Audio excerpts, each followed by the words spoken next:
আমার বিয়েটা যে কেমন একটা বিশৃঙ্খলার মধ্যে হয়েছে তা বোঝাতে পারবো না। কখনো বাবা রাজি না, আবার কখনো মা, কখনো আবার তারা দুজনেই রাজি কিন্তু বাকি আত্মীয় স্বজন রাজি না। কিন্তু এর মাঝে কেউ আমাকে একটু জিজ্ঞাসাও করলো না আমি কি চাই।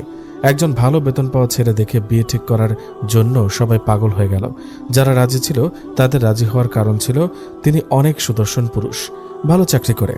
আর যারা রাজি ছিল না তারা রাজি ছিল না কারণ তিনি অবিবাহিত পুরুষ নন, কারণ এর আগেও তার বিয়ে হয়েছিল। তারপর কেমন একটা হবে না হবে এর গোলক ধাঁধার মধ্যে অবশেষে বিয়েটা হয়ে গেল। আসলে আমাকে জিজ্ঞেস করলে আমি রাজি হতাম নাকি হতাম না জানি না। আফসোসটা তবুও থেকে যাবে যে কেউ আমাকে জিজ্ঞাসা পর্যন্ত করে না যে আমি বিয়েতে রাজি কিনা। তারপর খুবই ঘরোয়াভাবে আমার বিয়েটা হলো, একেবারে অস্বাভাবিকভাবে। এটাই অস্বাভাবিক যে আমাকে পুরাতন কাপড়ে বিয়ে দিয়ে দিল। নতুন শাড়িটা যেটা বিয়ের উদ্দেশ্যে ওরা এনেছিল সেটা পরার পর খেয়াল করে দেখা গেল শাড়িটার প্রতিটা ভাঁজে ভাঁজে ছেঁড়া। বিষয়টা খুব অবাক করার মতো ছিল, কারণ শাড়িটা আমার শাশুড়ি ও বড় ভাসুরের স্ত্রী গিয়ে কিনেছিলেন। মেয়ে মানুষ অনেক খতিয়ে দেখেন, তাহলে এমন একটা ভুল কিভাবে হলো তাদের? তারা খুব লজ্জা পাচ্ছিল, এটা বোঝা যাচ্ছিল তাদের ক্ষমা চাওয়ার ভঙ্গিতে। বিয়ের ততক্ষণে আমি তাকে মানে আমার বরকে একবারও দেখার সুযোগ পাইনি। বিদায়ের সময় যখন বাবা আমার হাত তার হাতে রেখে বুঝিয়ে দিচ্ছেন তখন কান্না করার মধ্যে একবার তার দিকে চোখ গিয়েছিল। পুরুষ মানুষ এত সুন্দর হয় এটা তাকে দেখার আগেও আমার জানা ছিল না। অসম্ভব মায়া তার চেহারায়, যেন চোখ ফিরিয়ে নেওয়াটা কষ্টকর। আমাকে আমার বাসা থেকে তারা যখন আমাকে নতুন বাসায় আনলো আমার একটা ঘোর কাজ করছিল, সেই ঘোর এখনো কাটেনি। আমি বসে আছি একটা হালকা আলোর ঘরে, যেখানে এখনো আমার নববিবাহিত স্বামী আসেনি। বাইরে অনেক গরম, অথচ এই ঘর বেশ ঠান্ডা। কোনো এয়ার কন্ডিশন চলছে না, তবুও ঘর ঠান্ডা। আমার শরীর শীতল হয়ে আছে, হয়তো আমি খুব নার্ভাস এজন্য এমন লাগছে। তখন হঠাৎ দরজা খুলে আমার স্বামী আসলেন। তার নাম কাব্য আহমেদ। আবারও বলি সে একজন অসম্ভব সুদর্শন পুরুষ। তারপর সে ঘরে ঢুকে বলল, তোমার কি ক্ষুধা পেয়েছে? আমি মাথা নেড়ে উত্তর দিলাম, না। তারপর সে আমার পাশে বসলো আর আমার 2 হাত ধরে বলল, আমার এই ঘর অনেক খালি যারা, আমার একা থাকতে খুব ভয় লাগে। তুমি প্লিজ কখনো কোথাও যেও না, আমাকে রেখে কোথাও থেকো না প্লিজ। তার কথার মধ্যে হয়তো জাদু ছিল, কারণ আমি মুগ্ধ হয়ে শুনছিলাম তার কথা। এরপর কেন যেন আমিও তার হাত জড়িয়ে বললাম, যাব না, কোনোদিন যাব না, আমি কোথাও যাব না। কাব্য তখন আমার আরো কাছে এসে বসলো। ও বলল, তোমার আমার ব্যাপারে কিছু জানার আছে? না, নেই। আমার অতীত সেটা জানতে চাও না? না, চাই না। আমার বাসা আজ থেকে তোমার, তুমি যেভাবে ইচ্ছা সাজাবে, যা লাগবে শুধু আমাকে বলবে, আমি এনে দিব। শুধু ওয়াদা করো তুমি আমাকে ছেড়ে কোথাও যাবে না। কোথাও যাব না, ওয়াদা করলাম। এরপর কাব্য আমার কাছে এসে আমাকে একটু একটু করে আদর করতে লাগলো। আমার খুব ভালো লাগছিল তার প্রতিটা ছোঁয়া, খুব খুব ভালো লাগছিল, যা ভাষায় প্রকাশ করার মতো না। তারপর মধ্যরাত পর্যন্ত আমরা জেগেছিলাম। ভোরের আগ দিয়ে কাব্য ঘুমিয়ে পড়ল। আমি বাথরুমে যাব কিন্তু যেতে পারছি না, কারণ কাব্য প্রায় তার শরীরের সব জোর দিয়ে আমার হাত চেপে ধরে রেখেছে। আমি হাত ছাড়িয়ে যেতে নিলেই মনে হলো আমার সাথে আরও কেউ উঠে দাঁড়িয়েছে। আমি ঘুরে দাঁড়াতে দেখলাম কাব্য বিছানায় শোয়া, কেউ নেই। তারপর বাথরুম থেকে এসে আবার শুয়ে পড়লাম। সকালে দেরি করে ঘুম ভাঙলো আমার। আমার শ্বশুর শাশুড়ি এখনও আছেন, তারা বিকেলে চলে যাবেন। আর বাসায় আছে কাব্যের ভাই। আমার একটা দেবর আছে, সে নাকি প্রতি সপ্তাহে 2-1 বার এসে থেকে চলে যায়। ও একটু গম্ভীর, কারোর সাথে কথা বলে না। আমি এখনো বলতে শুনি নাই। সকালে ঘুম থেকে ওঠার পর আমার কাছে কেমন যেন ঘোর কেটে যাওয়ার মতো লাগছে। মনে হচ্ছে আমি এই বিয়েতে রাজি ছিলাম না, কিন্তু কিভাবে কি হলো, মনটা খুব খারাপ হয়ে গেল। আমার শাশুড়ি তার জামা গোছাচ্ছে, তাদের বাসের সময় হয়ে এসেছে। সকালের নাস্তা তিনিই বানিয়েছেন। নাস্তা টেবিলে দেখে খুব লজ্জা লাগছিল। প্রথম দিনই নাস্তা বানাতে পারলাম না, আর আমার শ্বশুর বসে বসে পত্রিকা পড়ছেন। তবে সবচেয়ে চোখে পড়ার মতো বিষয় হলো ইভানের মানে দেবরের বসে থাকা, কারণ ইভান বারান্দার একটা চেয়ারে বসে আমার দিকে এক নজরে তাকিয়েছিল। হয়তো আমার দিকে তাকিয়ে অন্য কিছু ভাবছিল। আমার চোখে চোখ পড়া সত্ত্বেও সে চোখ নামালো না। দেখলাম তার হাতে একটা ছুরি, সে অনবরত ছুরিটা আঙুলের ফাঁকে ফাঁক দিয়ে নাড়িয়ে যাচ্ছিল। দৃশ্যটা আমার কাছে স্বাভাবিক লাগলো না, তাই আমি নিজেই চোখ নামিয়ে সরে গেলাম, কারণ নতুন বউ বলে কথা। তখন শাশুড়ি এসে বললেন, কাব্যকে ডেকে তোলো বউ, আমাদের একটা গাড়ি ঠিক করে দিতে বলো। আমি তখন পেছনে ঘুরে দাঁড়াতেই চমকে উঠলাম, কারণ আমার ঠিক আধা ইঞ্চি পেছনে ইভান দাঁড়ানো। সে বলে উঠল, আমি গাড়ি করে দিচ্ছি।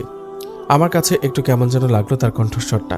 তারপর শাশুড়িমা বললেন, তুইও আমাদের সাথে যাচ্ছিস, আমাদের বাড়ি নামিয়ে দিয়ে আবার চলে আসবি। ইভান তখন কপাল কুঁচকে বলল, ভাইয়াকে বলো, আমি কেন যাব?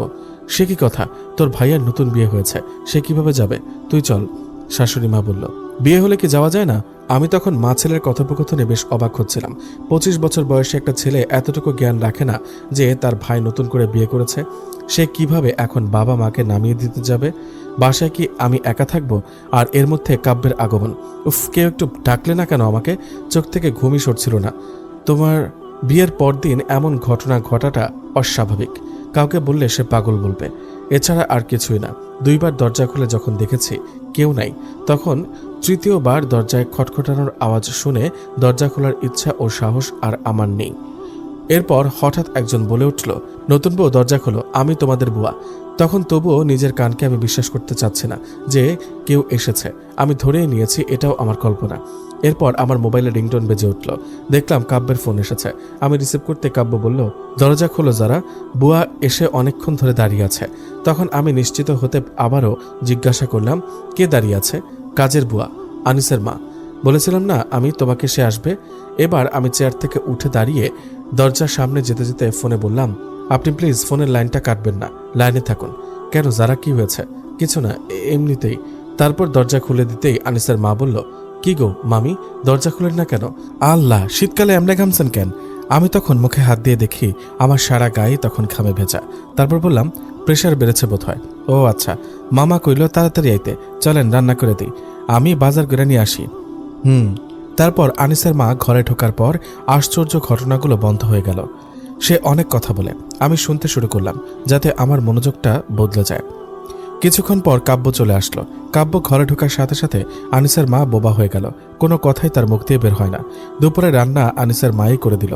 খাওয়া দাওয়া শেষ করে কাব্য আমাকে তাদের এলাকাতে হাঁটতে নিয়ে বের হলো। ঘোরাফেরা শেষে কাব্য রাতের রান্নার আয়োজন করছে। সে নিজ হাতে রান্না করে আমাকে খাওয়াবে এবং আমি যতদিন বেঁচে থাকব যেন কখনোই চুলার পাশে না যাই, এটাই তার অনুরোধ। সত্যি এমন স্বামী পাওয়া যে কোনো মেয়ের জন্য ভাগ্যের বিষয়। রাতে ঘুমানোর সময় আমার যতটুকু মনে আছে, সে আমাকে মাথায় হাতিয়ে দিয়েছে, আরেক হাত দিয়ে শক্ত করে আমার হাত ধরে রেখেছিল। তারপর ঘুমের রাজ্যে হারিয়ে যাওয়া। পরদিন রবিবার, সূর্য ওঠার আগেই কাব্য উঠে গেল। সকালে নাস্তা বানিয়ে আমাকে ডেকে তুলল। নাস্তা তৈরি করে আমার সামনে এনে দিয়ে বলল, ম্যাডাম ঘুম কেমন হয়েছে? আমার খুব ইচ্ছা করছিল কাব্যকে সত্যিটা বলি যে গত রাতে আমার একেবারেই ঠিকমতো ঘুম হয়নি, কারণ এর মধ্যে আমার 2 বার ঘুম ভেঙেছে এবং 2 বারই আমি দেখেছি আমি একটা কবরে শুয়ে আছি। একবার দেখেছি একটা কুকুর এসে আমার পায়ের বুড়ো আঙুলটা কামড়ে ধরেছে। আরেকবার দেখলাম 4-5টা লোক আমাকে কবরে ফেলে সমানে মাটি দিয়ে যাচ্ছে। কিন্তু আমি এমন কিছুই বললাম না। আমি শুধু বললাম, ভালো হয়েছে, কারণ কাব্যের দিকে তাকিয়ে আমি অনেক কিছুই বলতে ভুলে যাই, অথবা কেমন একটা ঘোরে পড়ে যায় যা আমি বলে বোঝাতে পারবো না। তারপর কাব্য অফিসের জন্য বেরিয়ে গেল। আনিসের মা আসবে সকালে 10টায়। আমি ঘরে একা এবং আমার ভয় করছে গত দিনের কথা মনে করে। ঠিক সেই সময় আমার শোবার রুম থেকে গানের আওয়াজ আসছে, যেন কেউ খুব সুরের মাধ্যমে গান গেয়ে চলেছে। আমি আস্তে আস্তে সেদিকে এগিয়ে যেতে থাকলাম, কিন্তু সেখানে কেউই নেই। আওয়াজটা এখন আমার গোসলখানা থেকে আসছে। তারপর দরজাটা আমি খুব সাহস করে খুললাম, আর খুলতেই একটা অর্ধউলঙ্গ মহিলাকে দেখলাম। সে গোসলখানায় বসে আছে, তার চুলগুলো দিয়ে পিঠটা ঢাকা। সে গান গেয়ে যাচ্ছে। আমি তাকে কিছু জিজ্ঞেস করব এর আগে সে বলে উঠল, আলমারিতে নীল টাওয়ালটা আছে, দাও তো। এই কথা শোনার পর আমি সেখানে শুধু একটা চিৎকার দিতে পারলাম, দিয়ে অন্য ঘরে দৌড়ে বসে রইলাম। ঘড়ির দিকে তাকাচ্ছি বারবার। 10টা বাজতে এখনো অনেক দেরি। আনিসের মা না আসা পর্যন্ত আমাকে একা থাকতে হবে। হয়তো এসব হ্যালুসিনেশন বারবার জ্বালা দিবে। হ্যাঁ, এসব কিছু হয়তো মাত্র হ্যালুসিনেশন। তারপর আমি দরজা খুলে সিঁড়ি বেয়ে নেমে যেতে চাইলাম, কিন্তু কি আশ্চর্য, 3 তলার বাসার সিঁড়ি শেষ হচ্ছে না। আমি যতবার নিচে নামছি ততবার আমাদের বাসার দরজার সামনে এসে দাঁড়াচ্ছি। এভাবে একেবারে হাঁপিয়ে উঠেছে আমি, বুক শুকিয়ে আসছে আমার। কোনো কিছু ভেবে ওঠার আগে আমি জ্ঞান হারালাম। যখন চোখ বুঝলাম আমার পাশে আনিসের মা বসে আছে, আমি আমার ঘরের বিছানায় শোয়া। তখন আমি উঠে বসলাম, আর আনিসের মা বলে উঠলেন, মামি ভাগ্য ভালো আমার কাছে একটা চাবি ছিল ঘরের, নাইলে তো আজকে কি হইতো আল্লাহ জানে। কিন্তু আমার মাথায় কিছুই কাজ করছে না। আমি এখানে কিভাবে? আনিসের মা কি আমাকে বাইরে থেকে এনেছে? এসব চিন্তা না করে জিজ্ঞাসা করলাম, খালা আপনি আমাকে ঘরে এনেছেন? ও মা, কি কয় ঘরে আনবো কেন? আপনি তো ঘরেই আসছিলেন, তবে দরজা খুলতেছিলেন না। আমি আইসা চাবি দিয়ে খুলছি। কালকেই মামা আমার একটা চাবি বানিয়ে দিছে। ও আচ্ছা। এখন আমার খুব ভয় করছে, খুব ভয় করছে। এমনটা হওয়ার কথা না, আমি তো সিঁড়ির সামনে ছিলাম, তাহলে এখানে কিভাবে আসলাম? আনিসের মা রান্নাঘরে চলে গেল।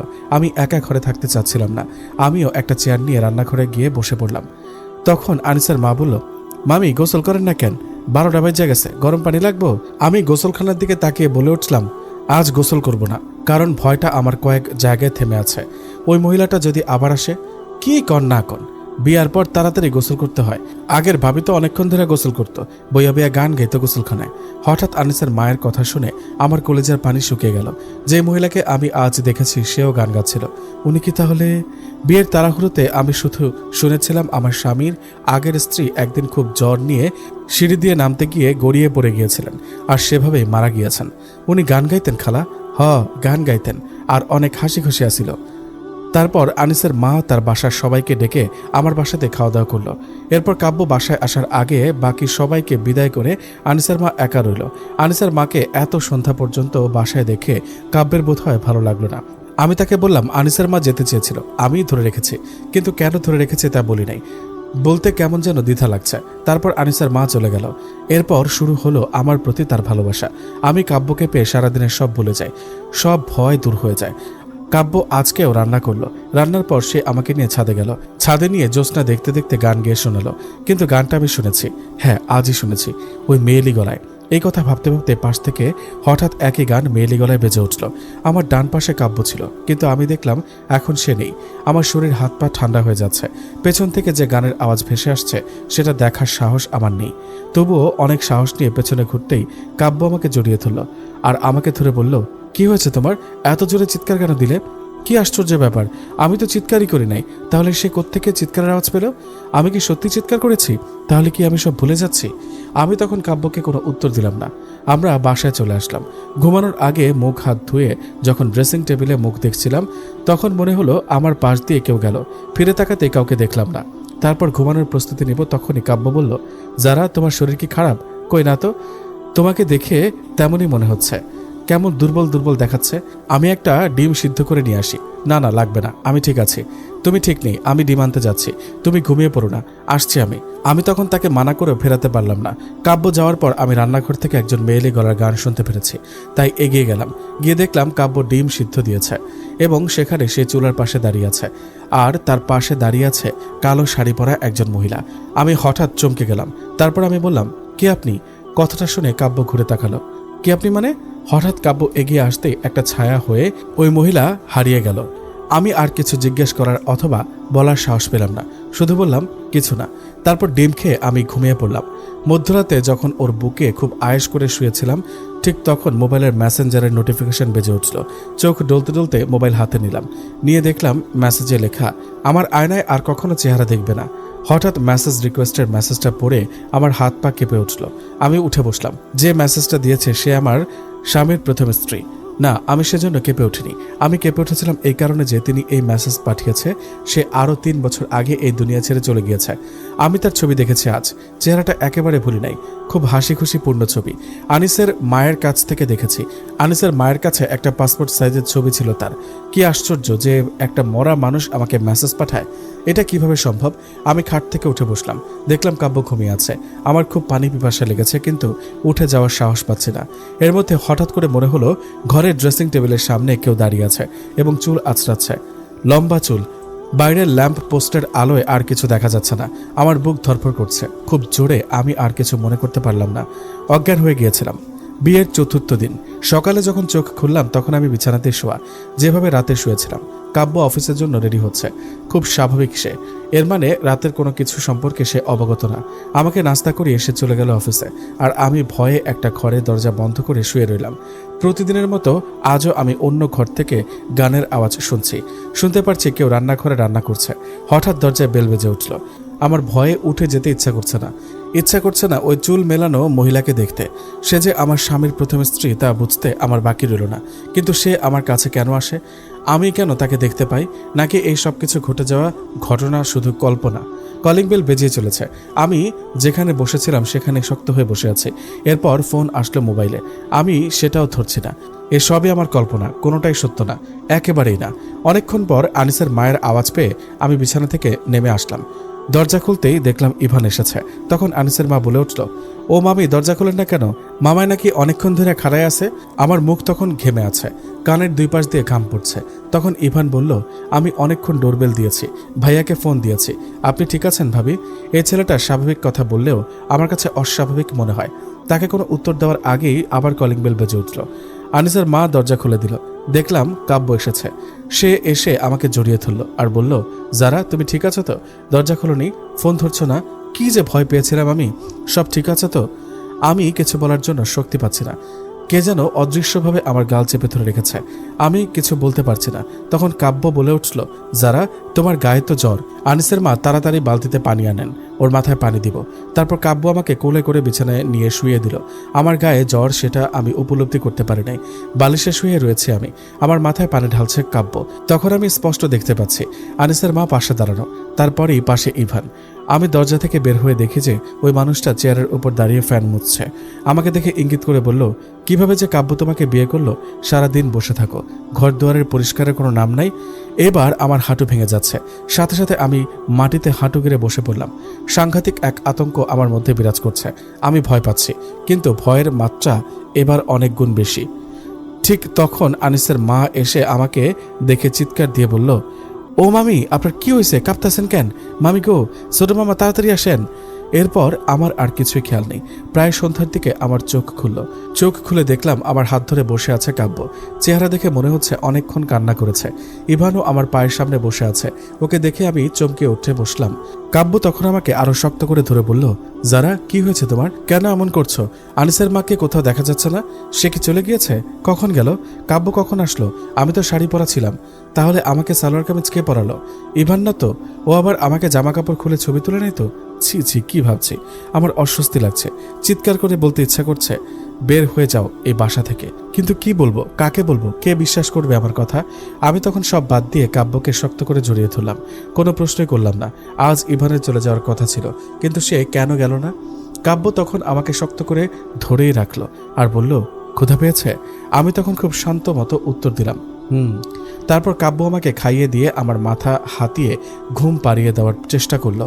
আর আজ অনেক কিছু জিজ্ঞাসা করতে ইচ্ছা করছে কাব্যকে, প্রশ্ন করতে ইচ্ছা করছে অনেক। মনে হচ্ছে অনেক কিছু জানা বাকি আমার। অনেক কিছু না জানলে অনেক দেরি হয়ে যাবে। বারবার দরজার দিকে তাকাচ্ছি, দরজার লক খোলা না তো? ঘুমিয়ে পড়ার পর কেউ এই ঘরে আসবে না তো? এসব ভাবতে ভাবতে আমি ঘুমিয়ে পড়লাম। সকালে ঘুম ভাঙতে দেখলাম আমার শাশুড়ি এসেছেন। সব ঘরে গিয়ে খুঁজে দেখলাম ইভান নেই বাসায়, সে চলে গিয়েছে। কাব্য আজ অফিস থেকে ছুটি নিয়েছে। সে আমার ঘুম ভাঙা দেখে বলল, চলো চলো, তাড়াতাড়ি তৈরি হয়ে নাও, আমরা সবাই গ্রামে বেড়াতে যাব। এখনো তো শ্বশুরবাড়ি দেখলা না, একটা রিফ্রেশমেন্ট হয়ে যাবে তোমার জন্য। শাশুড়িও বলল, চলো মা, আমার কাছে কয়েকদিন থাকবে, ভালো লাগবে। আর তোমার আম্মাও আমাকে বারবার ফোন দিয়ে বললেন যেন তোমার দিকে খেয়াল রাখি। তারা নাই তাতে কি হয়েছে? আমিও তো মা, আমি তোমার খেয়াল রাখবো। তখন হঠাৎ খেয়াল আসলো, আব্বা আম্মার সাথে দুদিন ধরে কথা হয় না, তারা হজ করতে গিয়েছেন। আমি তেমন কোনো কথা বললাম না, তৈরি হয়ে নিলাম। ট্রেনের টিকিট সাথে সাথে পাওয়া যাবে না বলে আমরা বাসে করে রওনা হলাম। আসার সময় আনিসের মায়ের সাথে দেখা হলো না। তাহলে তাকে একবার জিজ্ঞাসা করতাম যে আমার জামাটা পাল্টিয়েছে কে, আর সে আমাকে একা ফেলে চলে গিয়েছিল কিনা। ইদানিং আমি অনেক ভাবি, ভাবতে ভাবতে ভুলে যাই আশেপাশে কি হচ্ছে। যেমনটা এখন ভুলে গিয়েছে যে আমি বাসের 20 মিনিটের বিরতিতে প্রায় আধ ঘন্টা যাবৎ বাথরুমে বসে আছি। তখন হঠাৎ খেয়াল করলাম দরজা খটখটিয়ে চলেছে বাইরে থেকে মানুষ। তখন আমার খেয়াল আসলো আমি বাথরুমে আসার সময় কাব্য আমাকে জিজ্ঞাসা করছিল আমি কি আসবো সাথে, আর আমি তাকে মহিলা টয়লেটের সামনে দাঁড়াতে মানা করেছিলাম। কি মনে করবে মহিলারা সেটা ভেবে? অথচ আমি এতক্ষণ যাবৎ এখানে, আমি ভুলেই গেলাম। দরজা খুলে দিতে কাব্য আমাকে ধরে বাইরে নিয়ে আসলো। সে ঘেমে গেছে, হয়তো আমাকে নিয়ে খুব চিন্তা করছিল সে। আমার শাশুড়ি আমাকে পানির বোতল এগিয়ে দিয়ে বলল, তুমি এখানে কেন? আমরা যেই রেস্ট হাউসে নেমেছিলাম সেখানেও তো টয়লেট ছিল। আমি ডান বামে তাকিয়ে এবার আরেকবার ভয় পেলাম। খুব পুরনো একটা রেস্ট হাউস এটা, চারিদিকে অনেক অন্ধকার। আমি যখন ঢুকেছিলাম তখন এতটা অন্ধকার ছিল না। যে রেস্ট হাউসে বাস থেমেছিল এটা সেখান থেকে অনেক দূরে। তাহলে আমি এখানে কিভাবে আসলাম? আমি তখন শুধু মুখ ফুটে বললাম, আমার নুপুরটা এখানে পড়েছিল, নিতে এসেছিলাম। এই বলেই হাতের মুঠ খুললাম আর দেখলাম আমার হাতে একটা নুপুর। আমি জানি না এটা কার, আমি জানি না আমি এই কথা কেন বললাম। তবে আমার হাতে নুপুর দেখে কাব্য খুব বিরক্ত হয়ে বলল, একটা নুপুরের জন্য এত দূরে আসবে তুমি? পুরোটা রেস্ট হাউসে খুঁজেছি তোমাকে, পাগলের মতো খুঁজেছি। কেন এমন করছো যারা? কাব্যের কথা শুনে তখন আমার মনে পড়ল আমার নাম যারা। তাই তো, আমি তো যারা। তাহলে এতক্ষণ কেন মনে হচ্ছিল আমি অন্য কেউ? তখন খেয়াল করলাম বাসের লোকজন চেঁচামেচি করছে, কেউ কেউ টিটকারি করে বলছে স্বামী স্ত্রীর রোম্যান্স বাসে বসেও করেন, আর কতক্ষণ আপনাদের জন্য বাস থামিয়ে রাখবে। কেউ আবার বলল পাগল ছাগল, কোত্থেকে যে আসে এসব। এগুলো শুনে লজ্জা করছিল খুব, তাও কেমন যেন একটু পরপর আমি ভীষণ আনমনা হয়ে যাচ্ছি। তারপর বাসে উঠে ঘুমিয়ে পড়লাম। পরবর্তীতে ঘুম যখন ভাঙল তখন আমরা পৌঁছে গিয়েছি। কাব্য আমার মাথায় হাত বুলিয়ে বলতে লাগলো আমরা এসে পড়েছি, চলো। এর আগে কখনো এখানে আসি নাই, এই প্রথম। তবুও আমার কাছে সব পরিচিত মনে হচ্ছে। আরেকটা কথা তো বলাই হয়নি, প্রায় 10 থেকে 12 ঘন্টা যাবৎ আমি কোনো হাসি অথবা গানের আওয়াজ শুনতে পারছি না। তারপর আমরা কাব্যর পৈতৃক বাড়িতে গেলাম। নতুন বউ নিয়ে সবাই বরণ করতে ব্যস্ত।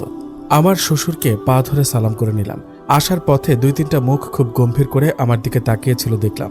আমার মনে হচ্ছে আমি কোথায় যেন এদের দেখেছি, কিন্তু মনে করতে পারছি না। বাড়িতে গিয়ে হাত মুখ ধুয়ে প্রায় অনেক সাজগোজ করে একটা ঘরে বসলাম। অনেক মানুষ এসেছে আমাকে দেখতে। তখন কেউ কেউ বলে উঠল আগেরটার চেয়ে এটা সুন্দর। আমার এই কথা শুনে খুশি হওয়ার কথা, কিন্তু এই নূপুর আমার না। এই নূপুর কোথা থেকে আসলো আমি সেটাও জানি না। এই বাড়িতে আমি প্রথমবার এসেছি, কিন্তু এই বাড়ি আমার খুব পছন্দের একটা বাড়ি মনে হচ্ছে, যেন আমি ছোট থেকে এই বাড়িটা চিনি। তারপর আমি বিছানা থেকে উঠে গেলাম। কাব্য আমার বিছানা থেকে নামার সময় নূপুরের আওয়াজে ঘুম থেকে উঠে গেল, আর আমাকে দেখে কাব্য অনেক অবাক হয়ে রইল। আসলে আমাকে দেখে না, আমার পায়ের নূপুর দেখে। এই নূপুরটা সে গত রাতে পানিতে ঢিল মেরে ফেলে দিয়েছিল। আমি তার দিকে তাকালাম না। ঘর থেকে বের হয়ে দেখলাম ইভানও এসেছে। দেখলাম ইভান উঠোনে বসা, আমার দিকে তাকিয়ে চায়ের কাপে চুমুক দিচ্ছে সে। দেখতে কেমন যেন নোংরা নোংরা লাগছে ওকে। কাব্য তখন আমাকে পেছন থেকে হাত ধরে টান দিল, আর সাথে সাথেই ঘরের ভেতর দিয়ে দরজাটা লাগিয়ে দিল, আর আমাকে বিছানায় বসিয়ে সে মেঝেতে হাঁটু গেড়ে বসলো। তারপর আমার পা উঁচু করে বলল যারা, নূপুরটা তুমি কোথায় পেয়েছো? আমি খুব অবাক দৃষ্টিতে তাকিয়ে বললাম এটা আমি কোথায় পেয়েছি আমি জানি না। কাব্য তখন আমার পায়ের দিকে চেয়ে সেও অবাক হয়ে গেল, আর সে বলল এটা কার নূপুর তুমি জানো? না, এটা আমার আগের স্ত্রী মীরার নূপুর। কাব্যের কথা শুনে আমি কেন যেন অবাক হতে পারলাম না, যেন আমি এটা আগে থেকে জানতাম। তখন কাব্য বলে উঠল ওর ব্যবহৃত কোনো জিনিসই আমার কাছে নেই, সব ওর বাসায় দিয়ে দেওয়া হয়েছে। এটা তোমার কাছে আসার কথা না। আমি তখন কাব্যর হাত থেকে নিজের পাটা সরিয়ে নিয়ে বললাম আমার ক্ষুধা পেয়েছে, নাস্তা করতে যাব। এ বলে আমি ঘর থেকে বেরিয়ে গেলাম। সবাই আমার অপেক্ষাই করছিল নতুন বউয়ের সাথে নাস্তা করার। কাব্য আমার সাথে আর আসলো না, সে ঘরেই রইল। আমার এতে মোটেও কোনো ভ্রুক্ষেপ নেই। আমি এক পায়ে একটা নূপুর পরে পুরোটা বাড়ি ঘুরে বেড়াচ্ছি। পুরোটা বাড়ি যেন আমার খুব চেনা। তারপর দোতলার ছাদে গিয়ে মনে হচ্ছিল এই ছাদে আমি অসংখ্যবার এসেছি, এখানে আমার অনেক সুন্দর সময় কেটেছে। তখন পেছন থেকে রিনি চাচাতো ননদ এসে বলল ভাবি এখানে কি করো? চলো তোমাকে গ্রাম দেখাতে নিয়ে যাই। একটু পরে যাচ্ছি। না না এখনই চলো, একটু পরে রোদ উঠে যাবে, ঘুরতে ভালো লাগবে না, চলো চলো। তখন ও আমার হাত ধরে টেনে ছুটে চলল। বের হওয়ার সময় দেখলাম কাব্য আমার দিকে তাকিয়ে আছে। রিনিকে ডেকে কানে কানে কি যেন বলল, আমি দূর থেকে শুনতে পারার কথা না, কিন্তু তবুও শুনলাম। কাব্য বলছে ওকে নিয়ে উত্তরের দিকে যাস না, উত্তরের দিকে যাওয়া নিষেধ আমার, কারণটা জানতে চাই না আমি। বাড়ি থেকে বের হয়ে হাঁটতে হাঁটতে অনেকটা পথ চলে এসেছি। তারপর রিনি আমায় এলাকা ঘুরে দেখালো। ব্যাটারি চালিত অটোগুলোতে আমরা অনেক জায়গায় ঘুরলাম। তখন কেন যেন হঠাৎ করে বলে উঠলাম আরও 15 কিলোমিটার দূরে তোমার আগের ভাবির বাবার বাড়ি ছিল, তাই না রিনি? আমার কথা শুনে রিনি একটু অবাক হলো, তবে সে মনে হয় ভাবলো কাব্য আমাকে এই কথা বলেছে, তাই সে আর প্রশ্ন করল না। সে বলল নয়াপাড়ায় বাড়ি ছিল ওনার, এখন নাই? আছে, কিন্তু ওই বাড়িতে আমরা কেউ যাই না। আচ্ছা, মীরা ভাবি বাড়িতে আসলে সেও তার বাবার বাড়ি বেশি থাকতো না, আমাদের বাড়িতে থাকতো। কেন? তার এই বাড়ি নাকি বেশ ভালো লাগতো। সে বাড়িতে আসলে আমার পড়ালেখা গোল্লায় যেত। কেন? সারাদিন ওর সাথে ঘুরতাম। ভাবি অনেক হাসি খুশি ছিল, অনেক কথা বলতো, কিন্তু কিন্তু কি? কিন্তু অনেক মিথ্যা কথা বলতো। তখন আমার খুব রাগ হচ্ছিল, মনে হচ্ছিল রিনিকে 2 গালে 2টা চড় মারি। তবুও থেমে গেলাম। কি মিথ্যা বলতো? মীরা ভাবি কথায় কথায় মিথ্যা বলতো। থাক, ওইসব কথা বাদ দাও, চলো বাড়ি যাই, রোদ উঠে গেছে, এখন আর ঘুরতে ভালো লাগবে না। বাড়ি গিয়ে আমরা পুকুরে গোসল করব। আচ্ছা চলো। তারপর বাড়ির দিকে রওনা হলাম আমরা। রাস্তায় দেখলাম কাব্য দাঁড়িয়ে আছে আমাদের অপেক্ষায়। আমাকে দেখে সামনে এগিয়ে এসে বলল মোবাইলটা নিয়ে বের হবে না? চিন্তা হয়তো নাকি? রিনিকেও কতবার ফোন দিলাম, সেও ধরল না। রিনি তখন মোবাইল ব্যাগ থেকে বের করে দেখলো তার মোবাইল সাইলেন্ট করা। ফোন এসেছে সেটা সে টেরি পায়নি। কাব্যের কথায় আমি খুব একটা মনোযোগ দিতে পারলাম না। ঘরে গিয়ে কাপড় বদলাতে কাব্য এসে আমাকে পেছন থেকে জড়িয়ে ধরে বলল তুমি কয়দিন ধরে কেমন যেন ব্যবহার করছো, আমার মনে হচ্ছে তুমি আমার থেকে দূরে সরে যাচ্ছ। আমি তখন তাকে বললাম কত দূরেই তো সরিয়ে দিয়েছিল, আমি তো নিজ থেকে তোমার কাছে আসলাম কত। কাব্য তখন আমাকে জড়িয়ে ধরাটা হালকা করে নিল। আমি শাড়ির আঁচলটা বুক থেকে ফেলে দিয়ে বললাম আমাকে দেখতে কেমন লাগছে? কাব্য তখন চোখ নামিয়ে বলল, তুমি সুস্থ আছো? বেশ সুস্থ আছি। চলো সবাই মিলে পুকুরে গোসল করতে যাই। তারপর আমি যে গানটা বাসায় শুনতাম সেই গানটা গাইতে গাইতে হাতে গামছা নিয়ে ঘর থেকে বেরিয়ে গেলাম। এক অবাক দৃষ্টিতে কাব্য তাকিয়ে রইল আমার দিকে। পুকুরে যাওয়ার সময় আমার আরও কয়েকটা ননদ আমার সাথে আসলো, সাথে ইভানও আসলো। কাব্যও পেছন থেকে চলে আসলো, কিন্তু সে পুকুরে নামলো না, ঘাট থেকে তাকিয়ে রইল। আর আমার দিকে এক পলকে তাকিয়েছিল সে, যেন প্রথমবার আমাকে দেখছে, অথবা আগে দেখেছিল এবং আবার দেখছে অনেকদিন পর। ইভান এক কোনায় গিয়ে গোসল করছে, আমাদের দিকে তাকাচ্ছেও না। একটু পর আমার শাশুড়ি এসে আমাদের ডেকে তুলল। হঠাৎ করে পুকুরের পানি গায়ে লাগলে নাকি আমি অসুস্থ হয়ে যাব, অথচ অনেকদিন পর আমার অনেক সুস্থ লাগছে। তারপর বাড়িতে গিয়ে ভেজা কাপড় বদলানোর জন্য আমি ঘরে ঢুকে দরজা বন্ধ করে দিলাম। এই ঘরের বাঁ দিকে জানলার দিকে তাকালে দেখা যায় ইভানের ঘর। আমি জানলার পর্দা টেনে দিয়ে কাপড় বদলে নিলাম। তারপর দুপুরের খাওয়া শেষে কাব্য আমাকে নিয়ে বের হবে বলে তৈরি হয়ে নিল। আমিও একটা কালো শাড়ি পরে রওনা হলাম তার সাথে। কাব্য আমার হাত ধরে রাস্তায় হাঁটছে, এক মুহূর্তের জন্য ছাড়ছে না।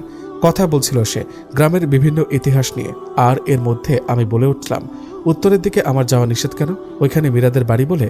এ কথা শুনে কাব্য মুহূর্তের মধ্যে আমার হাতটা ছেড়ে দিল।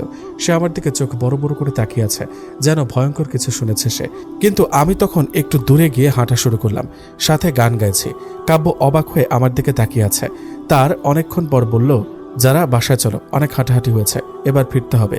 কিন্তু আমার তার কথায় পাত্তা দিতে ইচ্ছা করছে না, এখানে আরও থাকতে ইচ্ছা করছে। ঠিক তখনই কাব্যর ফোন বেজে উঠল। কাব্য তখন পেছনে ঘুরে ফোনটা রিসিভ করলো এবং কিছুক্ষণের মধ্যে সে উদ্ঘাটন করলো আমি সেখানে নেই। আমি নিজেও জানি না আমি কিভাবে সেখান থেকে চলে আসলাম। এখন আমি একটা বাড়ির সামনে দাঁড়িয়ে আছি। এটা সেই বাড়িটা যেখান থেকে আমাকে দেখে কিছু উৎসুক চোখ তাকিয়েছিল। আমি হন করে বাড়ির ভেতরে বিনা অনুমতিতে ঢুকে গেলাম। মোটামুটি ভাঙাচোরা ঘর সেটা। তারপর বাসায় ঢুকতে একজন ভদ্র মহিলা চুলার পাড় থেকে উঠে আসলেন। হাতের কাঠের চামচ নিয়ে আমার দিকে এগিয়ে এসে বললেন, ঢাকা থেকে আইছো? জি। বসো। আমিও একটা পিঁড়িতে বসে বললাম, তুমি হেলাল ভাইয়ের পোলার বউ, তাই না? খুব ভালো মানুষ। হ্যাঁ, তয় এই দিকে আইছো কেন? কিছু কইবা? আপনি কে? আমারে চিনলে তুমি কি করবা? বলেন না প্লিজ। আমি মীরার নানি। তখন আমাদের কথার মাঝখানে আরও একজন মহিলার আগমন ঘটল। সে এসে বলল, আপনি এখানে কি করেন? জি, আমি আসলে নিজেও জানি না আমি কিভাবে আসলাম এখানে। আপনি? আমি তোমার স্বামীর শাশুড়ি ছিলাম, মানে মীরার মা। ও আচ্ছা, আমি আসি তাহলে। আইসো যখন কিছু খায়া যাও। তারপর আমি আরও কিছুক্ষণ বসলাম। তারা আমাকে গুড় মুড়ি খেতে দিল, সাথে কিছু চিরার নাড়ু। খেয়াল করে দেখলাম মীরার নানির চোখ ছলছল করছে। খুব জানার আগ্রহ জন্মালো উনি আমাকে দেখে কেন কান্না করছে। তাই জিজ্ঞেস করলাম, আপনি কাঁদছেন কেন? নাতিনডা আমার তোমার চেয়ে আরো বয়সে ছোট ছিল, অনেক চঞ্চল ছিল। কি যে কি করলো? ঠিক তখন মীরার মা বলে উঠলেন, কিছু না, আপনি খান, সন্ধ্যা হইতেছে, আমি আপনারে আগায় দিয়া মনে। কিন্তু উনি কিছু বলতে চাচ্ছেন। কি আর কইব, আমার মা ইয়া যা যাওয়ার তো গেছেই, ওরে নিয়ে আর কথা কয়ে লাভ আছে? আমি ওনার সম্পর্কে কিছুই জানি না। কিভাবে বিয়ে হলো, কিভাবে মারা গেল, কিভাবে কি হলো। আমার মাইয়ার সম্পর্কে আমি তো হাসা মিশা কিছু কমু না, তবে ওর সম্পর্কে অনেকেই কয়। কি বলে? কয় ও মিথ্যুকা ছিল, খালি মিশা কথা কইতো। কি মিথ্যা বলতো সে? অনেক মিশা কথা কইতো। ছোট থেকে মিশা কথা কয়। স্কুলে যাওয়ানোর ডরে পেটে ব্যথা কয় একান্ত। স্কুলে যাওয়ানোর সময় পার হইলেই ওর ব্যথা ঠিক হয়ে যাইত। কোনো কাম করতে দিলে ঠ্যাঙে ব্যথা, শরীরে ব্যথা কইয়া খালি পার হয়ে যাইত। কত মাইট যে খাইছে গো মা। তখন হঠাৎ একটা বাতাস যেন আমাকে স্পর্শ করে যাচ্ছে, আমার শীত লাগছে। এগুলো তো সব বাচ্চারাই বলে, অজুহাত দেয়। এবার মীরার নানি বলে উঠল, ছোট থেকে সামাল দেই নাই দীক্ষা, বড় হইয়া এডি বাইরা গেল। এরপর বড় বড় মিশা কথা কইত। যেমন? তখন পাশ থেকে মীরার মা বলল, মা বাদ দেন তো, এডি শূন্য আপনার কোনো লাভ নাই। আপনার খাওয়া হইলে চলেন, আপনার বাড়িতে আগায় দিয়ে আসি। আপনার মেয়ের ঘরটা কোন দিকে, আমি কি একটু যেতে পারি? তখন মীরার মা আর নানি একে অপরের দিকে তাকিয়ে বলল, ঘর তো নাই, ওর সব জিনিসপাতি আছে ওই ঘরটায়। ও ঘরে এখন আম্মা থাকে, মানুষটা নাই, ঘর দিয়ে কি করুম? তখন আমি উঠে দাঁড়িয়ে বললাম, আমি একটু যেতে চাই। ওই ঘরে বাতি নাই, আপনি খারান, আমি কুপি জ্বালায় আনি। তখন আমি অপেক্ষা আর সইতে পারলাম না। আমি ঘরের দিকে সামনে এগিয়ে গেলাম। অন্ধকার অনেক ঘরটা, বেলাও পড়ে এসেছে, খুব অন্ধকার হয়ে গিয়েছে। এর মধ্যে মীরার মা কুপি নিয়ে আসলেন। তারপর ভদ্রমহিলা একটা বাক্স দেখিয়ে বললেন, ওইটার মধ্যে ওর সব জামা কাপড় আছে, আর বাকি সব কই যেন ছড়াইয়া আছে। কইতেও পারি না, মানুষটাই নাই, ওর এত কিছুর খবর রেখে কি করুম? এটা বলেই তিনি চোখ মুছলেন। আমি তার কাঁধে হাত রেখে বললাম, কান্না করবেন না প্লিজ। আমাকে এখানে দেখে হয়তো আপনাদের আরো কষ্ট বাড়িয়ে দিলাম। না না, কষ্ট বাড়ে নাই। আচ্ছা, আপনাদের মেয়ের জামাই কেমন ছিল? মেয়েকে আদর করতো? অনেক আদর করতো বাবাজি, অনেক বেশি আদর করতো। আচ্ছা। ঠিক তখন হঠাৎ করে আমার চোখে চিকচিক করা কিছু একটা পড়ল। আমার পায়ে যে একটা নূপুর, সেটারই আরেকটা নূপুর এখানে পড়ে আছে। আমি খুব কৌশলে সেটা লুকিয়ে নিলাম। মা চলেন, আপনারা আগায় দিয়ে আসি। তারপর আমি বেরিয়ে গেলাম। উনি আমাকে বাড়িতে পৌঁছে দিলেন। বাড়ির ভেতর হইচইয়ের আওয়াজ শোনা যাচ্ছে। আমাকে পাওয়া যাচ্ছে না, এই জন্য হয়তো। হ্যাঁ, ঠিক তাই, যা ভাবছিলাম। কাব্য তখন আমাকে দেখে প্রায় কেঁদেই দিল আর বলল, কই গেছিলে তুমি? কেন এমন করো? কি সমস্যা তোমার? তখন শাশুড়িও কিছু জিজ্ঞাসা করতে নিচ্ছিল। তখন আমার পেছনে মীরার মাকে দেখে থেমে গেলেন। সবাই স্তব্ধ হয়ে গেল। আর মীরার মা বললেন, এই মা পথ হারাইয়া ফেলাইছিল, তাই আমি নিয়ে আইছি। তারপর সবার কাছে আমাকে বুঝিয়ে দিয়ে তিনি চলে গেলেন। কেউ আমাকে আর কিছু জিজ্ঞাসা করলো না। আমি আমার ঘরে চলে গেলাম। আমার পেছনে কাব্য চলে আসলো আর এসে কাব্য বলল, কাপড় গোছাও যারা, আমরা কাল সকালেই ঢাকায় ফিরবো। আমি তখন একটু রাগের স্বরে বললাম, আপনারা যান, আমি কয়েকদিন এখানে থাকবো। কাব্য এই কথাটা পূর্বেও শুনেছে। বাড়িতে বেড়াতে আসলেই মীরা থেকে যেতে চাইতো আর কাব্য তাকে প্রায় রেখে যেত। সে 2-1 দিন পর একা চলে আসতো। এবার কাব্য আমার সামনে এসে দাঁড়ালো। তুমি আমাকে না জানিয়ে ওই বাড়িতে কেন গিয়েছিলে? আমি যাইনি, ওই বাড়ি আমার সামনে চলে এসেছিল। এসব পাগলামি মার্কা কথা অনেক হয়েছে, আর না, কাপড় গোছাও। আমার এমন আচরণে কাব্য একদম স্তব্ধ হয়ে গেল। তারপরেও শুধু সম্মান বাঁচাতে আমার ব্যবহার শুনেও চুপ করে রইল। বেচারা কি আর জানতো আমি আর সেই আমি নাই? কাব্য তখন আর কোনো কথা বলল না। আমার হাসিটায় সে খুব ভয় পেয়েছে অথবা খুব রাগ হয়েছে। রাত বাড়ছে আর আশেপাশে সবার ল্যাপটপ খোঁজার শক্তিও, সম্পূর্ণ বাসা খুঁজেও সেটা আর পাওয়া গেল না। আমি বাড়ির উঠোনে একটা আম গাছে হেলান দিয়ে সব দেখছি। দেখলাম ইভান খুব রেগে আছে, রাগে চোখ লাল হয়ে আছে। আমার শ্বশুর তাকে আরও একটি ল্যাপটপ কিনে দেওয়ার আশ্বাস দিলেও সে তাতে চুপ হচ্ছে না, তার ওই ল্যাপটপই লাগবে। তখন এত কিছুর মধ্যে আমি খুব সাধারণভাবে বললাম, আমার খুব ক্ষুধা পেয়েছে, আমি খাবো। তখন এমন একটা অবস্থায় সবাই চুপ মেরে গেল। তারপর আমি খাবারের ঘরের দিকে এগিয়ে গেলাম। কাব্য আমার পেছন পেছন আসলো। আমি খাবার ঘরে এসে নিজ হাতে সব নিয়ে খাওয়া শুরু করলাম। আর কাব্য আমার দিকে বিরক্তির চোখে তাকিয়ে আছে। সে আমার পরিবর্তন মেনে নিতে পারছে না। প্রায় 2 প্লেট ভাত খেয়ে উঠলাম, শুধু লবণ আর কাঁচা মরিচ দিয়ে। আমি যতক্ষণ খেয়েছি কাব্য ততক্ষণ দাঁড়িয়েছিল। কিছু জিজ্ঞাসা করতে আসছিল হয়তো, কিন্তু সাহস পাচ্ছিল না। তারপর খেয়ে আমি আমার ঘরে চলে গেলাম। বাড়িতে এখনো হইচই। ইভান থামে নাই। তার মাথায় স্ক্রু সে ঠান্ডা করতে পারছে না, কোনো কিছুতেই না। একটা সময় ইভান রাগ হয়ে ঘর থেকে বেরিয়ে গেল এবং বাকিরাও এতক্ষণ ল্যাপটপ খুঁজে ক্লান্ত। সবাই খেতে চলে গেল আর আমি সেটা দেখে ঘুমাতে চলে গেলাম। এদিকে কাব্য আমার পেছনে আসছিল। তখন আমি বললাম, কি ব্যাপার, আপনি আমার পেছনে কেন? রাত হয়েছে, খেয়ে আসেন। আমার পেছনে কেন আপনি? বুঝলাম না তো। কাব্য তখন আর দাঁড়ালো না, সে চলে গেল। সবাই যখন খাওয়ার জন্য ঢুকে গেল তখন আমি গেলাম ইভানের ঘরে। এই ঘরটায় সবকিছু আমার পরিচিত মনে হচ্ছে। দেওয়ালে টাঙানো আয়নায় আমি যেন আমাকে লক্ষাধিকবার দেখেছি। এবার খুব সাবধানে আমি ইভানের খাটের নিচে ট্রাঙ্কটা খুললাম। সেটার তালা আকস্মিকভাবে খোলা ছিল। আমি প্রথমে একটা শাড়ি পেলাম, তাঁতের কালো শাড়ি। শাড়িটা আমি এর আগে কোথাও দেখেছি মনে হয়, কিন্তু মনে করতে পারছি না। এরপর একে একে অনেকগুলো সুন্দর চুড়ি বেরিয়ে এলো অনেক শুকনো ফুল, সবুজ ছেঁড়া ব্লাউজ এবং কতগুলো কাগজের টুকরো আর কয়েকটা ছবি, যাতে 2টা মানুষেরই মুখ কালি দিয়ে দাগানো। ঠিক তখন হঠাৎ আমার মনে হলো কেউ আমার পেছন থেকে আমার দিকে মনোযোগ দিয়ে তাকিয়ে আছে। আমি নিশ্চিত ছিলাম ইভান হয়তো চলে এসেছে। এজন্য আমি পেছনে ঘুরে তাকাতেই দেখলাম এক মেয়ে আমার দিকে সামনে এগিয়ে আসছে। তার চেহারা চুলে ঢাকা, কিছুই দেখা যাচ্ছে না। আমি শুধু বলেছিলাম, কে? তারপর তার হাত আমার গলায় ছিল এবং আমি একটা চিৎকার দিলাম আর সাথে সাথেই হাতটা গায়েব হয়ে গেল। তারপর আর কিছুই মনে নেই, কিন্তু যখন আমার জ্ঞান ফিরল তখন কিছু মনে করতে পারছি না। হ্যাঁ, মনে পড়েছে, আমি চিৎকার দিয়েছি। আমার খেয়াল আছে আমি তখন ইভানের ঘরে ছিলাম। সেখানে আমি কিছু জিনিস হাতিয়ে দেখছিলাম, কিন্তু এখন আমি নিজেকে অন্য ঘরে আবিষ্কার করলাম। এই ঘরটা খুব গোছানো, অন্ধকার একটা ঘর, খুব হালকা আলো, তাও সেটা হারিকেনের। একটা বিছানা দেখতে পাচ্ছি, সেখানে কেউ শুয়ে আছে। 2টা মানুষ, একটা পুরুষ আর একটা মহিলা। তারা একে অপরকে চুমু দিচ্ছে। আমার শরীর কাঁপছে। কে ওরা? আমি এখানে কিভাবে? আমি তখন সামনে এগিয়ে গেলাম আর দুজনকে জিজ্ঞাসা করলাম, কে আপনারা? কিন্তু কারো কানে যেন আমার কথা যাচ্ছে না। আমি আরো জোরে বললাম, কে আপনারা? এখন তারা দুজনের একজন অপরজনকে বলছে, আস্তে কথা বলো, পাশ থেকে মা শুনে ফেলবে। তখন প্রত্যুত্তরে পুরুষ কণ্ঠটি বলে উঠল, আমার চেয়ে তো তুমি বেশি আওয়াজ করছো। মেয়েটা লজ্জার গলায় বলল, চিহ, কি সব কথাবার্তা। এদিকে আমি কয়েকবার জিজ্ঞেস করার পরেও যখন তারা উত্তর দিল না তখন আমি হারিকেন নিয়ে সামনে এগিয়ে গেলাম এবং আমি দেখলাম সেখানের মহিলাটা আর কেউ না, সে মীরা, আর পুরুষটি ইভান। কিন্তু আমাকে যেন তারা দেখতে পারছে না, তারা তাদের শরীরের খেলায় মত্ত। যখন তারা শরীরের কাপড় খোলা শুরু করলো তখন আমি চোখ বন্ধ করে চিৎকার দিয়ে উঠলাম, তারপর আবার অজ্ঞান। এরপর যখন মনে হলো চিৎকার থামিয়ে চোখ খুললাম তখন আমি সেখানেই নিজেকে পেলাম যেখানে আমাকে রেখে কাব্য খেতে গিয়েছিল। আমি চোখ খুলতেই দেখলাম কাব্য আমার সামনে দাঁড়িয়ে আছে। কাব্য খুব রেগে আছে, তা দেখে বোঝা যাচ্ছে। চোখ লাল হয়ে গিয়েছে তার। তখন সে জিজ্ঞাসা করছে, কই ছিলা তুমি এতক্ষণ? তোমার সাথে কে ছিল ওইটা? আমি সবেমাত্র মুখ খুলতে নিয়েছিলাম কথা বলতে, ঠিক তখনই খেয়াল করলাম ঘরের বিছানায় একজন বসে আছে, তার মাথা নিচে করে আছে সে, চুলগুলোর সামনে। সে তখন বলছে, আমাকে বিশ্বাস করো না তুমি? তুমি আমাকে এমন প্রশ্ন করতে পারলা? এই বলেই সে মুখ উঁচু করল। আমি তখন স্পষ্ট দেখলাম সেটা আর কেউ না, মীরা। আমি নিজের চোখকে বিশ্বাস করতে পারছি না যে আমার চোখের সামনে এসব কি হচ্ছে। আমি সেখানে আর কিছুই খেয়াল করতে পারলাম না। আমি অজ্ঞানের মতো হয়ে গেলাম, কিন্তু আমি সজাগ। আমার চোখের সামনে যেন অনেক কিছু ঘটছে। এবার আমি রয়েছে একটা পুকুরের পাড়ে, পরন্ত বিকেল এখন, যদিও এখন অনেক রাত হওয়ার কথা। হাতে হাত রেখে দুজন বসে আছে, সেই দুজন আর কেউ না, মীরা ও ইভান। আমি আবার চোখের পলক ফেললাম। এখন আমি একটা বন্ধ ঘরে, যেখানে বাসর ঘর সাজানো, অনেক অনেক ফুল। এটা আমাদের ঢাকার বাসা, আমার শোবার ঘর এটা, যেখানে আমার বাসর হয়েছিল। এখানে বসে আছে মীরা।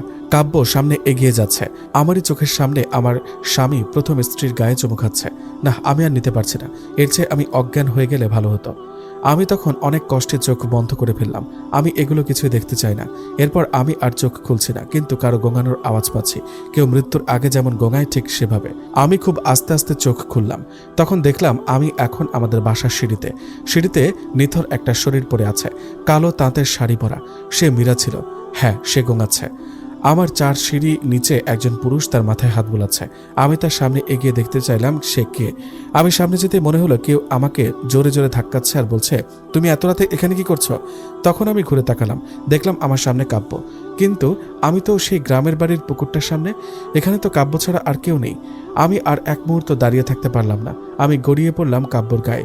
এসবও হয়তো মিথ্যা, সব আমার হ্যালুসিনেশন, সবকিছুই কল্পনা, সব মিথ্যা। চারপাশে মানুষ দিয়ে ভরে গেল। সবাই হইচই করা শুরু করলো আমার এভাবে পড়ে যাওয়া দেখে। আমি বুঝতে পারছিলাম আমার সাথে সবই অস্বাভাবিক ঘটনা ঘটছে, কোনো কিছুই ঠিক হচ্ছে না। আমি ঘুমাতে চাই। আমি চাই আমার চোখের সামনে কিছুই ভেসে না উঠুক। এবার তেমনটাই হলো। আমি ঘুমিয়ে যাচ্ছি না, হয়তো আমি মরে যাচ্ছি। আস্তে আস্তে সব অন্ধকার হয়ে আসলো। চোখ বুজে গেল আমার। চারপাশ মানুষ দিয়ে ভরে গেল। সবাই হইচই করা শুরু করলো আমার এভাবে পড়ে যাওয়া দেখে। আমি বুঝতে পারছিলাম আমার সাথে সবই অস্বাভাবিক ঘটনা ঘটছে, কোনো কিছু ঠিক হচ্ছে না। আমি ঘুমাতে চাই। আমি চাই আমার চোখের সামনে কিছুই ভেসে না উঠুক। এবার তেমনটাই হলো। আমি ঘুমিয়ে যাচ্ছি না, হয়তো আমি মরে যাচ্ছি। আস্তে আস্তে সব অন্ধকার হয়ে আসলো। চোখ বুজে গেল আমার। পরদিন আমার চোখ খুলল। চোখ খুলে দেখলাম আমার পাশে শুধু কাব্য বসে আছে। সে আমাকে জাগতে দেখে সবাইকে ডাকাডাকি শুরু করলো।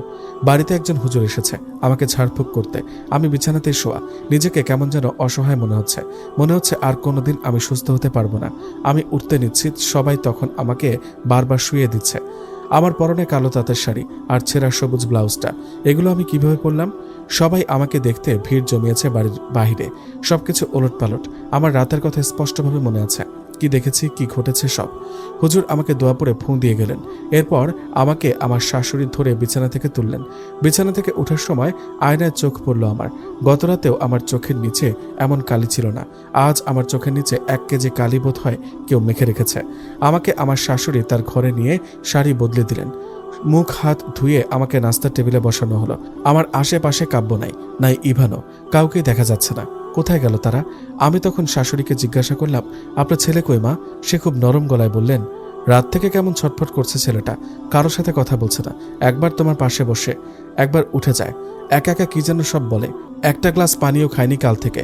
এখন আছে হয়তো কোথাও। আর ইভান আজ সকালে ঢাকা ফিরে গেছে। ওর নাকি কি জরুরি কাজ আছে। মনটা খারাপ ছেলেটার, শখের জিনিস হারিয়ে ফেলেছে। তুমিই বলো, বাড়িতে তো বাইরের কেউ আসে নাই, কেই বা ল্যাপটপটা নিবে? সবকিছু কেমন যেন হচ্ছে মা। তুমি চিন্তা করো না এসব। তুমি নাস্তা খেয়ে ঘুম দাও। এরপর তোমরা দুপুরে খাওয়া দাওয়া করে ঢাকায় রওনা হবে। আজই? হ্যাঁ আজই। গ্রামের মানুষ তো কত রকমের কথা শুরু করেছে, তুমি নাকি পাগল, আরো কত কি। এসব বলার সুযোগ না দেওয়াই ভালো, বাসায় যাও। ঢাকায় গিয়ে কয়দিন বাবার বাড়িতে থাকো। তোমার বাবার সাথে কথা হয়েছে, তারা পরশু রওনা হবে। তোমার শরীরের কথা শুনে তারাও আর সেখানে থাকতে পারছে না। শত হলেও তো বাপ মা, তাই না? আমি আর কথা বাড়ালাম না, নাস্তা করে আমার ঘরে শুয়ে পড়লাম। আমি ঘুমাই নাই, টের পাচ্ছি কাব্য আমার পাশে এসে বসে আছে। চলে যেতে নিল, এমন সময় উঠে ডাক দিয়ে বললাম, কই যাচ্ছেন? কাব্য থেমে গেল। সে বলল, এখানেই আছি, তুমি বিশ্রাম নাও। না, আপনি আমার পাশে আসেন। কাব্য তখন পাশে এসে বসলো। তাকে খুব বিষণ্ণ দেখাচ্ছে। আমি তার হাত ধরতে সে বলল, আমার কপালটাই খারাপ, বুঝলা যারা। কেন? কথা বললেন কেন? মীরা মানে আমার আগের স্ত্রী, সেও বিয়ের পর বেশ ভালো ছিল। বিয়ের পর প্রথম যখন তাকে আমি গ্রামের বাড়িতে পাঠাই বেড়াতে, তখন থেকে ও অসুস্থ হয়ে পড়ে। কেমন অচেনা একটা ভাব করত, সারাদিন উদাস থাকতো। এই ভয়ে আমি তোমাকে চোখের আড়াল করতে চাই নাই কখনো। আপনি তাকে অনেক ভালোবাসতেন? হ্যাঁ, অনেক ভালোবাসতাম। এই যে তোমার পায়ে নূপুর, এটা আমি তাকে বাসরাতে দিয়েছিলাম। সে যে কি খুশি হয়েছিল। কিন্তু বাড়ি থেকে ফেরার পথে সে একটা নূপুর হারিয়ে ফেলে, আর এই নূপুর সে পায়ে দেয়নি। একটা নূপুর আমার কাছে তার মৃত্যুর পর ছিল, সেটা তার মায়ের কাছে বুঝিয়ে দিয়েছি। আমি যখন তোমার পায়ে নূপুরটা দেখলাম তখন ভাবলাম তুমি হয়তো ঘর গোছাতে গিয়ে ওই হারিয়ে যাওয়াটা পেয়েছ। কিন্তু বাকি যা ঘটছে আমার খুব ভয় করছে। আমি তোমাকে হারাতে চাই না। আমি তখন আর কথা বললাম না, কাব্যকে জড়িয়ে ধরে বসে রইলাম। একটু পর আমরা ঢাকায় রওনা হব। সেখানে না জানি আর কি অপেক্ষা করছে আমার জন্য। অসহ্য লাগছে সবকিছু। ফেরার পথে আমি আর একবারের জন্য বাস থেকে নামি নাই। বাসায় পৌঁছাতে ভোর হয়ে গেল। বাসায় গিয়ে কাব্য তার অফিসে ফোন দিয়ে আরো একদিন ছুটির আবেদন করলো, কিন্তু খুব জরুরি কাজ আছে বলে তারা তাকে অফিসে যেতে বলল। কাব্য আমাকে একা রেখে যেতে চাচ্ছে না, আমিও আজ কাব্যকে ছাড়তে চাচ্ছি না। কেমন যেন একটা অস্থিরতা কাজ করছে, কিন্তু তাকে যেতে হলো। আনিসের মাকে ফোন দিয়ে বাসায় আসতে বললে সে জানায় আজ তার অনেক জ্বর, আসতে পারবে না। এই বাসায় একা থাকাটা আমার জন্য অনেক ভয়ের, তবুও আজ থাকতে হবে। কাব্য চলে গেল। দারোয়ানের হাতে হোটেল থেকে কেনা নাস্তা দিয়ে আমার কাছে পাঠালো। নাস্তা সেরে আমি একা বারান্দায় ল্যাপটা দিয়ে বসে রইলাম। কি যেন গভীর মনোযোগ দিয়ে ভাবছি আমি নিজেও জানি না। সকালে আয়না দেখে মনে হচ্ছিল আমি অনেক দিনের মুমূর্ষু রোগী, ফ্যাকাশে হয়ে গিয়েছে চেহারাটা। নিজেকে চিনতে খুব কষ্ট হচ্ছিল। আমি কিছু একটা নিয়ে ভাবছিলাম, এমন সময় রান্নাঘর থেকে টুকটাক আওয়াজ আসছে, যেন কেউ রান্না করছে। আমি ভাবলাম এখান থেকে আমি এক পাও নড়ব না, তাই আমি করলাম। আওয়াজ শুনতে পেরেও আমি সেখান থেকে সরলাম না, ঘাপটি মেরে বসে রইলাম। বারান্দার দরজাটাও চাপিয়ে দিলাম। একটু পর হঠাৎ বাইরের আকাশ অন্ধকার হয়ে গেল। এখন দিনের বেলা, অন্ধকার কিভাবে হলো? চারদিক অন্ধকার হয়ে গেল। আমি বারান্দার দরজা হালকা করে সরিয়ে ঘরের দিকে তাকালাম। সেখানে একটা হারিকেন জ্বলছে। আমার সম্পূর্ণ শরীর ঘামে ভিজে গিয়েছে। আমি কিছু করার শক্তি হারিয়ে ফেলেছি। কতটা নিরুপায় আমি এখন। এসবই আমার কল্পনা, আমি জানি। এসবই আমার কল্পনা, আমি জানি। তবুও আমার ভয় পাওয়া ছাড়া এই মুহূর্তে কিছু করার নেই। এমন সময় আমি দরজার আওয়াজ শুনতে পেলাম। কাব্য ঘরে ঢুকেছে। সে ঢুকে আমাকে খুঁজছে। এবার আমি কিছুটা স্বস্তির নিঃশ্বাস নিয়ে দরজা খুলে ঘরে ঢুকতে ধোঁকা খেলাম, কারণ কাব্যর আওয়াজটাও মিথ্যা ছিল। বাসর ঘরে চুল মেলিয়ে বসে আছে মীরা। সে মেঝেতে বসে কাগজে কলমে কিছু লিখছে। আমি সেটা দেখার জন্য একেবারেই প্রস্তুত নই। আমি চাইও না কিছু দেখতে। তখন আমি চিৎকার করে বললাম, কি চান আপনি আমার কাছে? কি চান? আমাকে কেন বিরক্ত করছেন আপনি? কি চান? একটা বিকট চিৎকারের আওয়াজে আমার কান ফেটে যাচ্ছে। আমি কানে 2 হাত দিয়ে চেপে ধরলাম। তখন আমি চুপ করে গেলাম। মীরা যেখানে বসেছিল সেখানে গিয়ে আমিও বসে পড়লাম। কলমটা হাতে নিয়ে ঠিক সেভাবেই বসে পড়লাম আর কাগজে লেখা শুরু করলাম। আমার সামনে একটা হারিকেন জ্বলছে। এখন সকাল হওয়ার কথা, কিন্তু বাইরে অন্ধকার। আমি লিখছি আর হাসছি এবং হঠাৎ করে কাঁদছি। তারপর আমার লেখা শেষ। চারদিক অন্ধকার। আমার ভয় করছে। আমি এতক্ষণ কি লিখেছি তা আমি জানি না। তারপর আমি কাগজগুলো হাতে নিলাম। হারিকেনের সামনে কাগজগুলো তুলে ধরলাম। হাতের লেখাগুলো স্পষ্ট না, ছোট বাচ্চাদের মতো হাতের লেখা।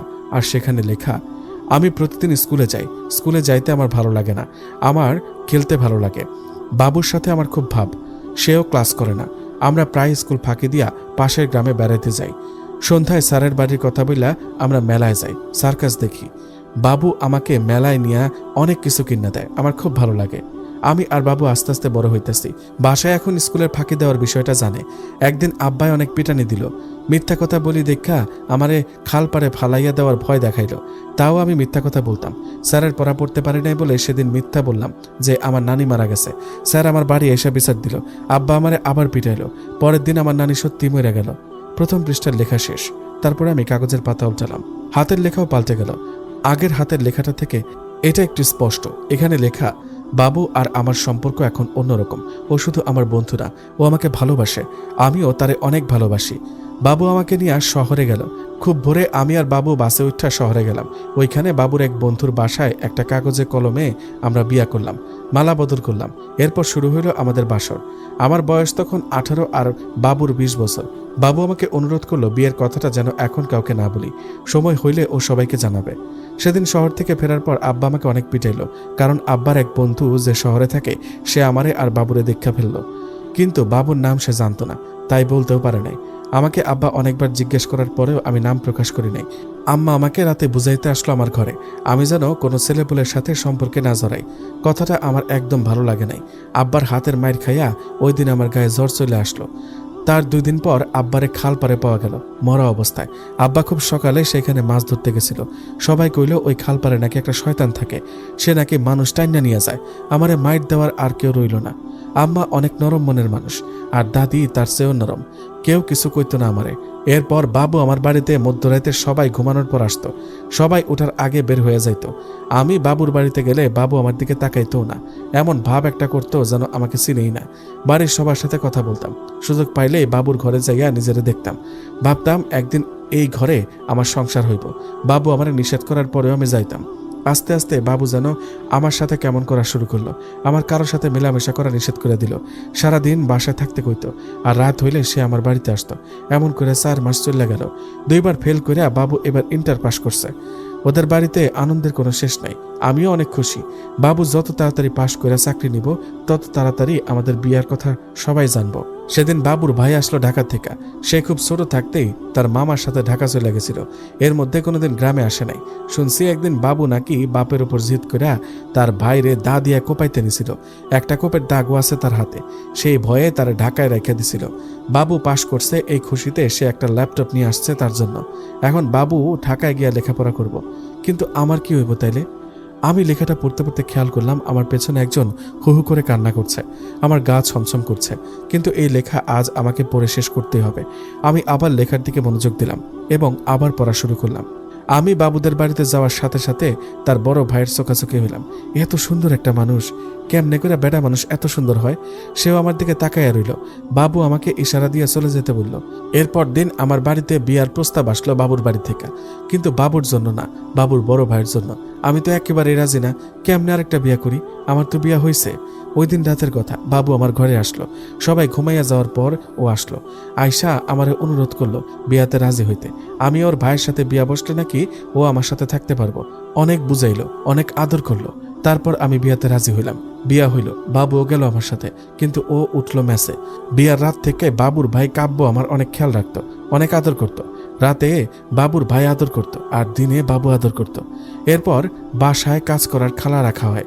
মহিলা অনেক ভালা, অনেক আদর করে আমারে। কিন্তু উনি থাকলে বাবু বাসায় আসতে পারে না। আমার মিথ্যা কথা বইলা বাইরে গিয়া বাবুর সাথে দেখা করতে হয়। এরপর আমি গ্রামের বাড়ি চলে যেতাম অনেক দিনের জন্য। রাস্তার মধ্যখানে যখন বাস থামাইতো তখন সে আমাকে অনেক দিনের বন্ধ হওয়া রেস্ট হাউসে নিয়ে আদর করত। আমি এক বাসে উঠে যাইতাম, ও আরেক গাড়িতে আসতো। একবার সেখানে আমার এক পায়ের নুপুর ছুট্টা পড়ল। অন্য গ্রামে বাবুর বন্ধুর বাসায় দিন রাত একসাথে থাকতাম। সবাই জানতো বাপের বাড়ি বেড়াতে গেছি। আমি যাইতাম আরেক জায়গায়। অনেকদিন এমন করার পর সবাই যাই না গেল, আমি মিথ্যা বলে আরেক জায়গায় যাই। বাবুর ভাইও যাই না গেল, কিন্তু কার সাথে ছিলাম কেউ জানলো না। অনেকবার জিজ্ঞেস করার পরেও স্বীকার করলাম না, কাউকে কিছুই বললাম না। তারপর বাবুর ভাই অনেক কষ্ট পাইল। সবাই অনেক কথা কইছে, সে খালি কইল তুমি আমার জায়গায় থাকলে কষ্টটা বুঝতা, বিশ্বাস করতাম তোমারে, কিন্তু এখন বিশ্বাসটা আর নাই। তারপর বাবু অনেকদিন বাসায় এলো না। আমি অন্যরকম হয়ে গেলাম, সংসারে মনোযোগ দিলাম। বাবুর ভাইয়ের সাথে সম্পর্ক ভালো হওয়া শুরু করলো আমার। একদিন সে আমার মাথা ছোঁয়া কসম খাওয়াইলো যে আমি তার রাইখা আর অন্য কোথাও চলে গেলে সে অনেক কষ্ট পাবে, আমি যেন কোথাও না যাই। মানুষটার ব্যবহার আর সৌন্দর্যের কাছে আমি হাইরা গেলাম, তারে ভালোবেসে ফেললাম। বাবুরে ভুলতে শুরু করলাম। অতদিনে বুঝে গেছিলাম বাবু আমার শুধু ব্যবহার করছে, মিথ্যা বিয়ার নাটক করে আমার শরীর নিয়ে খেলছে। তারপর ঢাকার ভাষায় কথা বলা শুরু করলাম, শুদ্ধ ভাষায়। সুন্দর করে শাড়ি পরা শিখলাম। সারাদিন আয়না দেখতাম, গান গাইতাম। আমার প্রিয় গান ছিল সেটা। আমার বন্ধুর বাড়ি যান রেখেছিলাম, সে ফিরাইয়া দিল না। এই গানটা বাবুর ভাইও শিখে গেল। রান্না শিখলাম। সংসার এখন ভালোই যায়, মিথ্যাও আর বলা লাগে না। তারপর একদিন হঠাৎ বাবু আসলো। কাজের বুয়া খালা বাসায় তখন। বাবু এসে আমাকে হাত ধরে টাইনা নিয়ে গেল আমার ঘরে। দরজাটা আটকায় দিল। আমার সারা গায়ে ইচ্ছা মতো চুমু দেওয়া শুরু করলো। আমি সরা দিতে চাইলাম, সে বুঝে গেল আমি তাকে এড়িয়ে যাচ্ছি। তখন সে আমাকে তার ল্যাপটপে কিছু ছবি ও ভিডিও দেখিয়ে বলল ওইগুলা সবাইকে দেখায় দিবে। সি, কেমন ছবি! আমার শরীরে কিছু নাই, কিন্তু আমার সাথে আরেকজনের চেহারা বোঝা যাচ্ছে না ওই ভিডিওতে। আমি ভয় পেয়ে গেলাম। ভয়ে বাবুর সাথে অবৈধ সম্পর্ক চালিয়ে গেলাম। বাসার কাজের বুয়া বোধ হয় একটু বুঝতে পারছিল, কিন্তু কিছু বলেনি ও কোনোদিনও। একটা সময় ভাবলাম অনেক হয়েছে, আর না, সব জানাই দিব বাবুর ভাইকে। যা হওয়ার হবে, লোকটাকে আর ঠকানো ঠিক হবে না। সবাই আমাকে যখন খারাপ বলছে, এই লোকটা আমাকে ফিরিয়ে দেয় নাই। তারপর বুয়া সেদিন আসে নাই। ওই দিন সব সত্য বলে দিব বলে বাবুকে জানাইলাম। বাবুও আমার কাছে মাফ চেয়ে বলল কাউকে কিছু না জানাইতে। আমি দরজা খুলে দিলাম বাবুকে বের হইতে, আর বাবু সে আমাকে পেছন থেকে ধাক্কা দিয়ে ফেলে দিল সিঁড়িতে। আমি গড়াতে গড়াতে পড়লাম নিচের তলায়। আমার যে পর্যন্ত নিঃশ্বাস ছিল সে পাশেই বসেছিল, মুখ চেপে রেখেছিল যাতে চিৎকার করতে না পারি। চোখের পাতা বন্ধ হয়ে আসলো, কিন্তু আমি তো বাবুর ভাইকে কসম দিছিলাম তাকে ছেড়ে আমি কোথাও যাব না। বাবু তো এখনো বেঁচে আছে, কিন্তু আমিই নাই। আমার লেখাটা পড়া শেষ হলো। আমি পিছনে ঘুরে তাকালাম, মেয়েটা কান্না করছে। আমার আর বুঝতে বাকি রইল না এটা মীরা, আর বাবুই ইভান। আমি তার পাশে গিয়ে বসলাম। সে মুখ তুলে আমার দিকে তাকালো, আর আমি অজ্ঞান হয়ে গেলাম। এরপর আমি যখন চোখ খুললাম তখন আমি মীরার নানির বাড়ি। মীরার নানি অসুস্থ, বৃদ্ধ মহিলাকে একটা 14-15 বছরের ছেলে বালিশ চাপা দিয়ে মারছে। তারপর আবার চোখের পলক ফেললাম, আবার চোখ খুললাম। এখন আমি খালপাড়ে, সেখানে মীরার বাবাকে গলা টিপে মারছে ইভান। এরপর ধাক্কা দিয়ে ফেললো তাকে। আমি আবার চোখ বন্ধ করে খুললাম। এখন আমি একটা অপরিচিত বাসার ছাদে। একটা ছেলে সেখানে দাঁড়িয়ে সিগারেট খাচ্ছে। আমি সামনে এগিয়ে গেলাম, পেছন থেকে তাকে ধাক্কা দিলাম। সে পড়ে গেল। খুব বিকট আওয়াজ হলো, হয়তো ছেলেটা মরে গিয়েছে। আমার এখন খুব শান্তি লাগছে। এর সাথে দেখলাম আমি আমারই হাতের কবজিতে একটা ধারালো ব্লেড দিয়ে কেটে ফেলছি। আমার ব্যথা অনুভব হচ্ছে, কষ্ট হচ্ছে খুব। আমি আর পারছি না সহ্য করতে। এখন আমি চোখ খুললাম। এতক্ষণ চারদিকে যে অন্ধকার ছিল তা হারিয়ে গেল। আমি বারান্দাতেই বসে আছি, দরজা দেওয়া আছে। কাব্য ওপাশ থেকে দরজা ধাক্কাচ্ছে। তারপর আমি উঠে দরজাটা খুলে দিলাম। কাব্যকে দেখে আমি তাকে জড়িয়ে ধরলাম। জড়িয়ে ধরে কান্না শুরু করলাম, এবং কাব্য আমাকে জড়িয়ে ধরে বলল, কি হয়েছে? কিছু হয় নাই। আর বইল না, বাড়িতে তো আগুন লাগছে, ইভানের ঘরটা পুরা ছাই হয়ে গেছে। ও তাই? তুমি তো ওইখানেই ছিলা, কোথাও কি গেছিলা? কতক্ষণ দরজার তালাও খুলছিল না। আমি আমার কসম রাখছি, আমি কোথাও যাই নাই। কাব্য তখন আমার কথায় অবাক না হয়ে পারল না, আর তার ফোনের রিং বেজে চলেছে। কেউ তাকে ফোন দিচ্ছে এটা জানাতে যে ইভান ছাদ থেকে পড়ে আত্মহত্যা করেছে। ফোন বেজে চলেছে, আর আমি গান গেয়ে চলেছি। আমার বন্ধুর বাড়ি জান রেখেছিলাম, সে ফিরিয়ে দিল না। এটা আমার অনেক প্রিয় গান, বেঁচে থাকতেও ছিল, এখন মরার পরেও একই অভ্যাস রয়ে গেছে।